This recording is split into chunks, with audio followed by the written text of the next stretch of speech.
quickly. Settle down.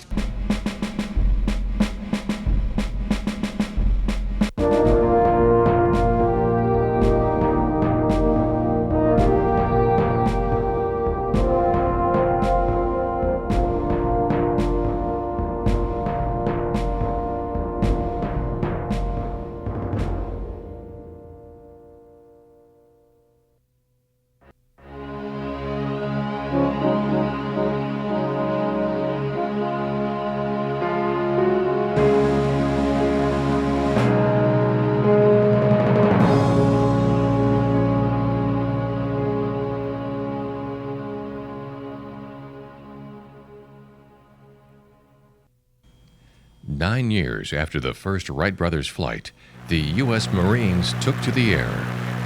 On May 22, 1912, First Lieutenant Alfred A. Cunningham of the Marines reported to Naval Aviation Camp in Annapolis, Maryland, for duty in connection with aviation. As the number of Marine aviators grew, so did the avid desire to separate from naval aviation. February 17, 1917, saw the establishment of the first official Marine flying unit with the commissioning of the Marine Aviation Company for duty with the Advanced Base Force at the Philadelphia Navy Yard. With the U.S. declaration of war against Germany in 1917, the Navy and Marine Corps Air Arms entered a period of accelerated growth in manpower and equipment. The Marine Corps' primary goal was to send a brigade to France to fight alongside the Army. The 1st Marine Aviation Force deployed to France in July of 1918 and provided bomber and fighter support to the Navy's Day Wing, Northern Bombing Group. By the end of the war, several Marine aviators had recorded air-to-air kills. Collectively, they had dropped over 14 tons of bombs. The end of World War I saw Congress authorize 1,020 men for Marine aviation and the establishment of permanent air stations at Quantico, Parris Island, and San Diego. The United States also embraced its role of global power, and the Marine Corps became the preferred force for military intervention, and where the Marines went, so went Marine aviation. During the Banana Wars, while fighting bandits and insurgents in places like Haiti, the Dominican Republic, and Nicaragua, Marine aviators began to experiment with air-ground tactics and make the support of their fellow Marines on the ground their primary mission. It was in Haiti that Marines began to develop the tactic of dive bombing, and in Nicaragua where they began to perfect it. In 1939, the Navy's General Board published a new mission for Marine aviation. It stated Marine aviation was to be equipped, organized, and trained primarily for the support of the Fleet Marine Force in landing operations and in support of field troop activities. Secondarily, it was a replacement for carrier-based naval aircraft. On December 7, 1941, the day of the attack on Pearl Harbor, Marine aviation consisted of 13 flying squadrons and just 230 aircraft. World War II would see the Marine Corps' Air Arm once again expand rapidly. They would reach their peak number of units with 5 air wings, 31 aircraft groups, and 145 flying squadrons. For the first 2 years of the war, the Air Arm spent most of its time protecting the fleet and land-based installations from attacks by enemy ships and aircraft. This began to change after the Battle of Tarawa, as the air support for ground troops flown by Navy pilots left much to be desired. After the battle, General Holland "Mad" Smith recommended that Marine aviators be thoroughly schooled in the principles of direct air support. To this day, it is the combined arms doctrine that makes the Corps unique. During the course of the war, Marine aviators were credited with shooting down 2,355 Japanese aircraft, while losing 573 of their own aircraft in combat. They had 120 aces and earned 11 Medals of Honor. Immediately following the war, the strength of the Marine Corps flying arm was drastically cut as part of the post-war drawdown of forces.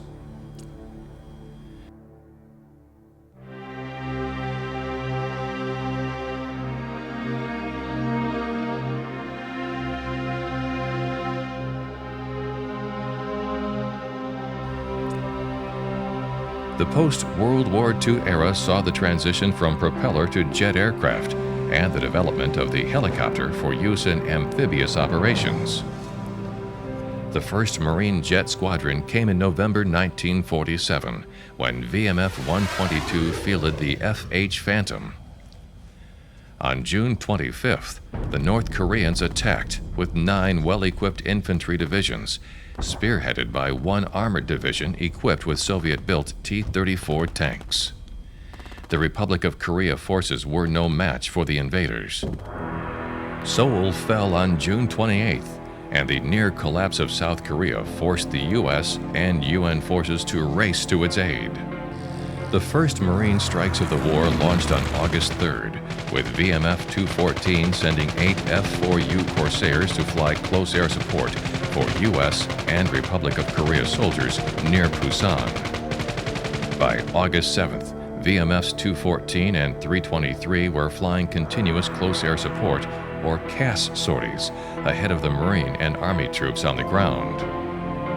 The World War II vintage Corsairs, armed with rockets and napalm, were an effective combination throughout the entire war, but especially during these early days of the war. Short-legged jets could not loiter above the battlefield, and airfields in country were not yet available. Flying from carriers allowed more on-station time. Thus, it fell to the veteran Leatherneck Corsairs to carry the war in the beginning. The first Marine jets arrived with VMF-31 on December 10th. The unit flew its first combat missions that afternoon. The Marines had developed CAS during the Philippine campaign of January 1945 and made this coordination between aircraft and requesting ground units their own special field of operations. The Marine Corps is really the only service that is totally self-supporting. We have our ground troops, we have our helicopters to get them in and get them out, we have our jets that provide close air support and make strategic strikes, and we don't have to really, well, I guess we rely on the Navy to get us there to venues where we need to be, but we basically support our own. CAS by F-9F Panther jets brought in a new discipline, which took into account the aircraft's high speed and reduced range. There was also concern about the Panther's shallower dive angle because of the jet's higher speed. This reduced angle increased the fighter's exposure to its own bomb fragments after delivery. From the Navy and Marine Corps standpoint, air-to-air action was sporadic, with the Air Force seeing most of the engagements against communist aircraft. As the spring and early summer of 1953 proceeded, the Marine squadrons kept up the pressure, flying countless sorties against enemy lines and installations. Sometimes their attention made the difference between a communist victory and an outpost remaining in Marine hands. Finally, word came that July 27th would be the last day of the war. Even as the 7,000 men of the 1st MAW prepared to stand down, the Wing's aircraft flew 222 sorties on that final day. Captain William I. Armagost of VMF 311 flew the last jet mission of the war against Chinese supply areas in the late afternoon, 35 minutes before the ceasefire was to take effect at 1910 hours.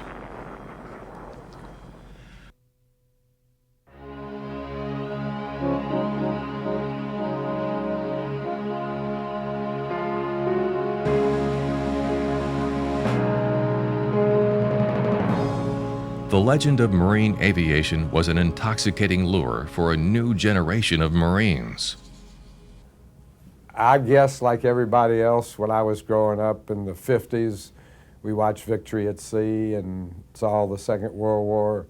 I was born in '41, so when the war ended, I was 5 or 6 years old, and all the men came back and they were heroes, and you saw all the films of the air battles and the ground battles, and I took one look at all those films and said, I don't think I want to be in the mud and the trenches. That I'd really like to fly airplanes. That really looked exciting. So I guess that was sort of in the back of my mind, and I always felt like that we had an obligation, that one had an obligation to serve his country in some way. So when I came of age, 18 years old, and registered for the draft, I said I'd rather go where I want to go and join the best. I think the Marine Corps is the best. I wanted to be part of the best. I think the best of the best is the Air Wing of the United States Marine Corps. So that's why I joined the Marine Corps. Northcutt used college to achieve his goal. When I was a freshman, I went to visit the recruiter and signed up for the platoon leaders class. And the platoon leaders class was 6 weeks at Quantico, Virginia at the end of my freshman year and at the end of my junior year. And I did those 2 summer camps. And when I graduated, I got a commission as a second lieutenant. For Northcutt, second lieutenant's bars were not enough. He wanted wings. And I told him that I wanted to fly. I wanted to be on the air wing of the Marine Corps. But a medical condition seemed to have grounded that dream. And I had to take some medical tests. I had hay fever, and they said, well, you can't fly if you've got allergies. So I had some tests done, and my doctor wrote a letter. It really had nothing to do with having hay fever. He wrote a letter that said that, and I had a copy of it, that said, Alan is a fine young man, he'd be a credit to the Marine Corps. After clearing his medical, the real tests began, including one very strange question. And the one question that I remember from the psychological test is he asked, would you rather be known as a snob or a slob? And I'm sure the correct answer was you'd like to be known as a snob. Marine aviators are built from the ground up. I went to Pensacola, Florida, to the Navy, the Marine Corps flight training goes through the Naval Aviation Flight Training Program. You start in Pensacola, Florida with 6 weeks of ground school, just learning the theory and mechanics of flying. And then you go to basic flight at Softly Field and fly the T-34. And that was very rigorous. After ground training, Northcutt went home to get married and a very short honeymoon. I went in early August, and I got married in early September. And 4 weeks into the program, I went to Atlanta, Georgia, from Pensacola. Got married on a Saturday, came back on Sunday night, and right back into the program Monday morning. After taking the plunge into marriage, Northcutt took another one on the Monday after his wedding. And on Monday morning, we had the exercise called the Dilbert Dunker. And the Dilbert Dunker, you got into a cockpit of an airplane, of a T-34. You strapped in, and it was on rails that went into the swimming pool. And you strapped in, and it went down the rails and flipped upside down. So you had to unstrap and swim out of the upside down cockpit. And that was my introduction after coming back from getting married. After 18 months of training, Northcutt had his wings and was off to Pensacola for a new challenge.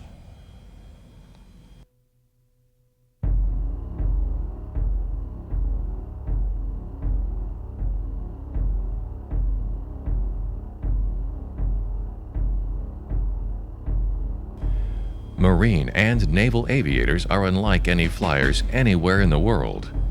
Not only do they have to master the hottest combat aircraft, but they also have to learn how to operate from the pitching deck of a modern carrier. We flew the T-2A up there for 6 months, learning how to fly a jet airplane, which is a lot faster. You have to think faster than a little prop that goes 120.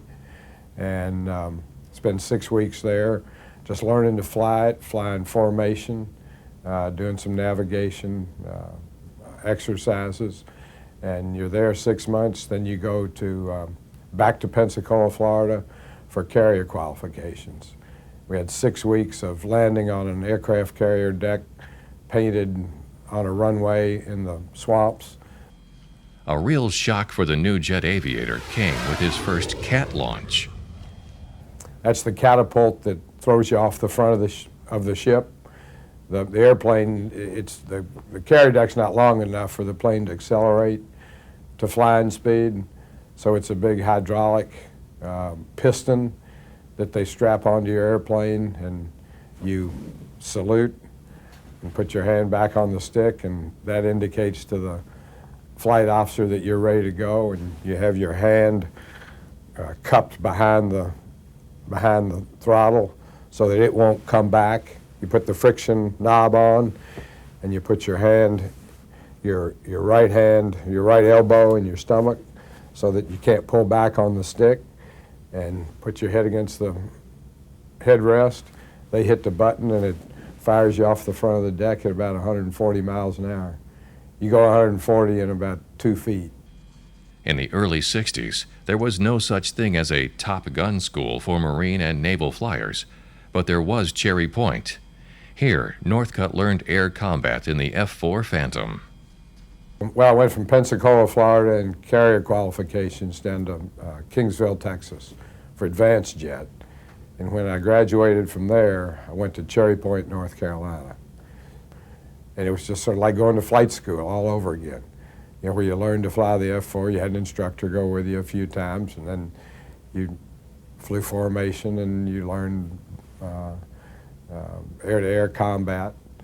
And I guess that was in January. We were there 6 or 8 months, and it was peacetime, and you just flew every day, and there was a readiness. You just need to be ready if something happened. Northcutt was training for war, but did not really think he would soon be fighting in one. We figured we'd put in our 3 years and then maybe stay in. Nobody really had any idea of whether they wanted to be a career Marine officer or go back to civilian life. After Cherry Point, Northcutt was ordered to Puerto Rico. And about October, we heard the word came down that we're going to get deployed down to Puerto Rico, to Roosevelt Roads. And Roosevelt Roads was a bombing and gunnery and air-to-air combat training site. So we went down there right before Thanksgiving, and we spent Thanksgiving to Christmas time down there. Not only were Northcutt and his fellow Marines learning valuable lessons about close support, they also learned where their next duty station would be. We were trained by some pilots that had come back from Vietnam. And when we first met them, they said, "I bet you guys don't know where you're going." And we said, "Well, yeah, we're going back to Cherry Point when we finish this." And they said, "No, you're not. You're going to Vietnam." In June of '66, we packed up and went to Vietnam.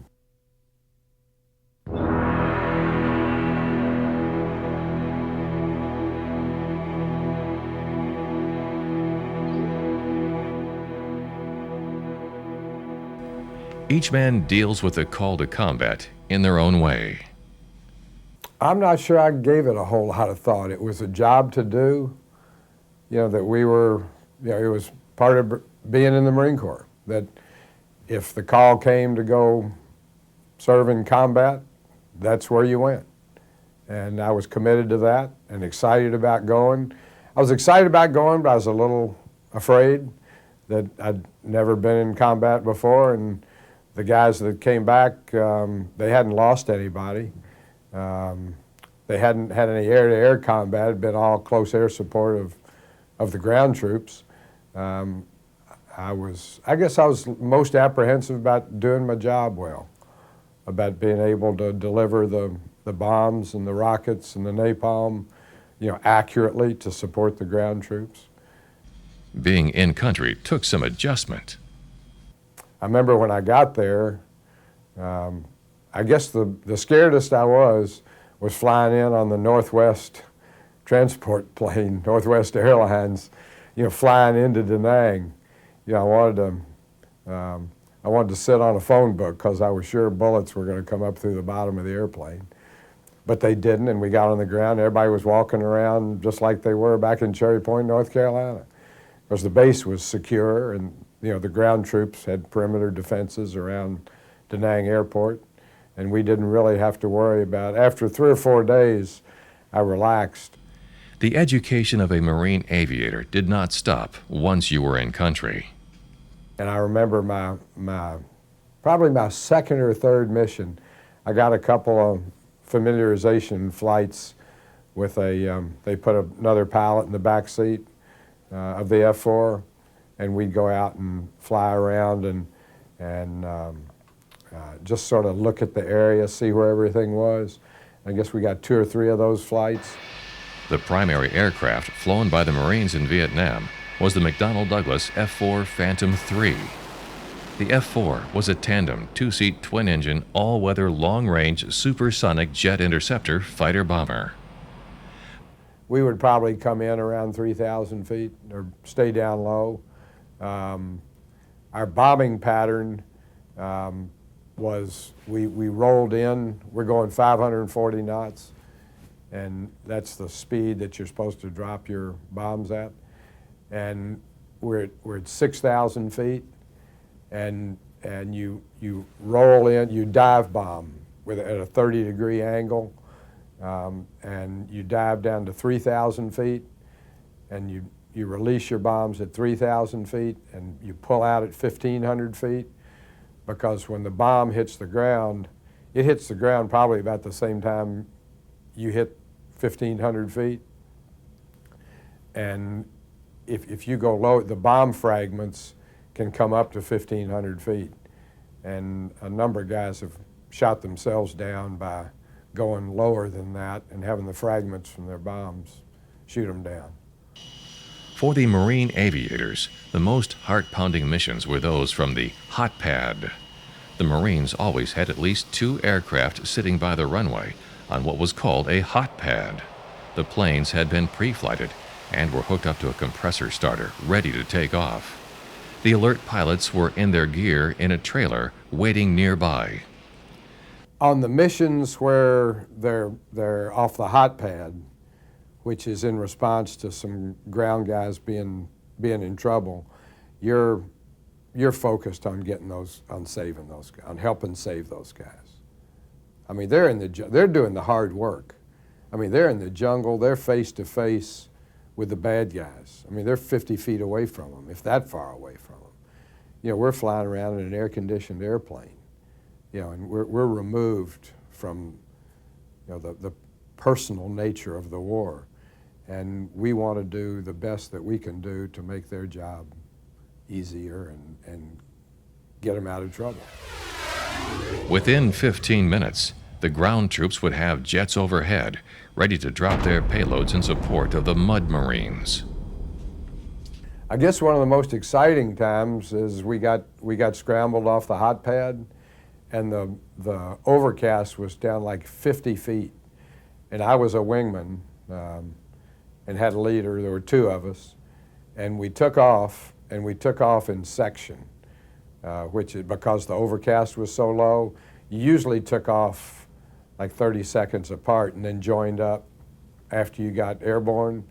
But that day, it was, the overcast was so low that we took off together. The mission was to support the Marines along the DMZ. They were flying fast and on the deck. We were going up north toward the demilitarized zone, and I had to fly on his wing at 50 feet.